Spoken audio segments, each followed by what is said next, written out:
What's up, guys? Today we're taking a look at this knife. This is the Benchmade Bailout. This is a Benchmade model. This is a limited edition version in 3V steel. You see there, limited edition. Awesome. And these orange aluminum handles. Check it out. Real flashy, shiny colors. And it's got these really cool blue accents. It's got the blue thumb studs, blue backspacer, and it's got this thing for lanyard people. Anyway, cool knife. Really kind of nice. I think I like it better than the bug out. Just the way that I can get like a whole hand on there, like whole four-finger grip. The bug out, it feels a little bit more squished. The bug out, it's like, you just get your fingers. You get all four fingers on there. You just get them between this point and that point, and that's it. You don't have any room to move around. But on this knife, you have all kinds of space. You got, a little bit down here. You can shuck back a little bit. You can go forward. It's nice. You can put your thumb here or up here. It's got a little bit of jimping out here. This knife comes in a bunch of different models. It comes in a bunch of different steels. M4 steel. It comes with Grivery handles. It comes in different colors of the green. It comes in all kinds of colors. Benchmade likes to do different color versions of different knives. They like to do that a lot. But this is the orange one, limited edition. I'm not sure how many of these they made, but it's pretty cool. I have this one. This is basically like a Tanto bug out. It's kind of the idea. If you want a bug out, but you want a Tanto blade, this is kind of what you get. So it's got a nice Tanto. I think it's sharpened pretty well. I touched up the edge a little bit when I got it, and it's nice and sharp now. Nice and slicey. Not super thick, about as thin as a bug out. You can compare here. Check it out. Yep, pretty much the same blade stock as a bug out, so very thin. Slices it nicely.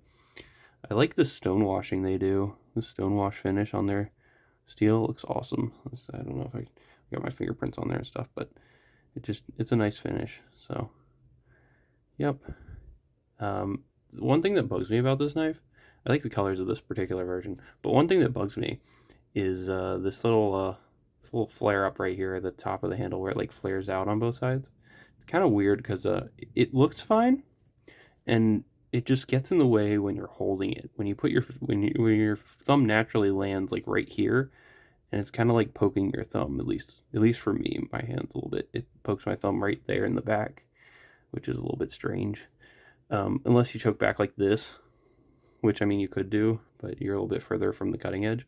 Or you could choke up like this, which is a little bit better, but then you're like really on top of the blade.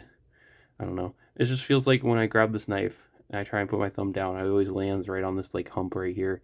It's a little bit uncomfortable, but not too bad. It's kind of the same idea with the Adamas. It kind of has like the same kind of flare up thing. Kind of does the same thing too. So choke back or go above it. Either way, it's kind of the same idea.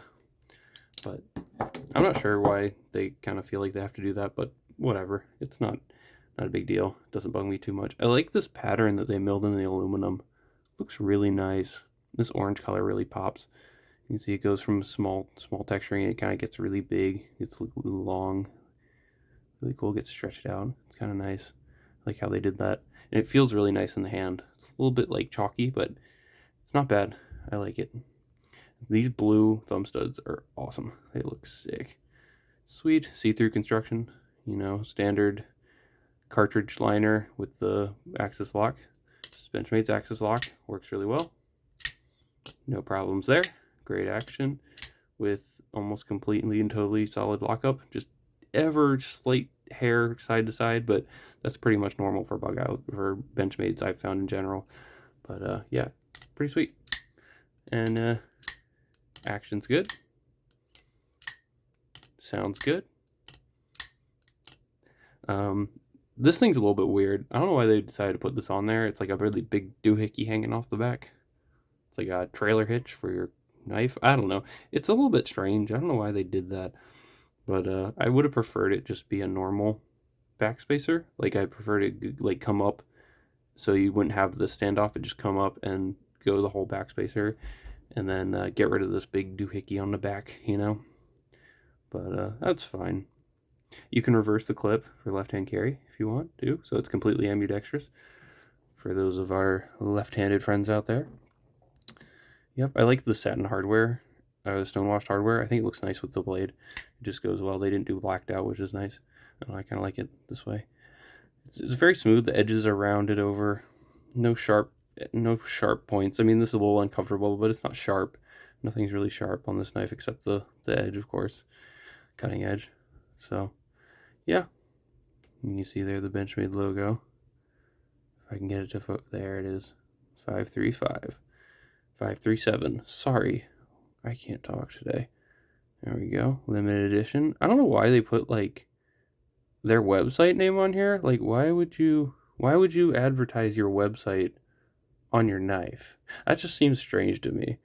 The 3V is fine, but like, why would you put benchmade.com/pat? Like, why would you have that on there? I don't know. Just a strange thing I noticed. But overall, it's a pretty good looking knife. I think I prefer it slightly over the bug out just because of the size. I'm not a huge fan of Tantos, but they're alright. Sometimes I'll carry one. They're kind of just, they're hard to sharpen, but other than that, I don't have a big big thing against them or anything. They work well. You get the secondary point and everything. It's pretty pointy too. But yeah, it's a good model. It is. So that's probably the reason I like this better than the bug out, is just because of the size. That's the biggest thing, biggest difference. Fits well in the hand. I'm gonna do some size comparisons. Compare this to some other Benchmade knives. Here we go. Compare it to the bug out. You see there. And I guess we can include the thing there. You can see it's longer than the bug out. Not quite as big as the large Adamas. Full size Adamas, a little bit smaller than that. And we'll compare it to the Benchmade Freak. Also a really nice Benchmade model. Oh my goodness. Almost sliced myself there. Yep, this thing's sharp. There we go. So it's slightly smaller than the Freak. Almost as long, not quite. And then we'll compare it to some other knives. QSP Penguin. You can see there. And we'll compare it also to some bigger knives. ZT 0308 and PM2. There you go. So it's not quite as big as those. It's just slightly bigger than the bug out. It's got more length because of this thing on the back, but yeah, pretty nice model. Definitely nice to try out. 3V is definitely not a stainless steel, so this is prone to rusting. But they did a nice stone wash, which should hold up pretty well under normal use. And take care of your knives. Definitely take care of your knives, because if you don't take care of your knives, any knife will rust eventually, I'm sure. Unless it's made of, something like Terravantium or whatever. But yeah, most steels will rust if you don't take care of them. So just take care of your knives, and it should be fine. This one, it's a good knife. I'm gonna take the weight on this too. Let's see. There we go. Oh man, why does it always go out of focus when I pull out the scale? I just can't handle my scale. Here we go. Come on. Come on. Come on. There we go. 2.8 ounces. Yeah, it's a pretty light knife compared to the bug out. It's 1.9 ounces, so it is heavier than the bug out because it's got the aluminum handles, but it's really not bad. I mean, 2.8 ounces, you're not going to feel that much in the pocket, and you'll still have a pretty long blade, definitely bigger than the bug out. So if you have, larger hands and the bug out's too small for you, and you still want something lighter with, that still doesn't weigh a lot, definitely check out the Bailout. It's a good one. And it's a good replacement for the bug out if you just, if you kind of over the bug out and you want something a little bit different, it's a good option. So that is the Benchmade Bailout. Thank y'all for watching. Please like this video, subscribe to my channel. Let me know what your favorite Benchmade model is, and have a great day. Bye.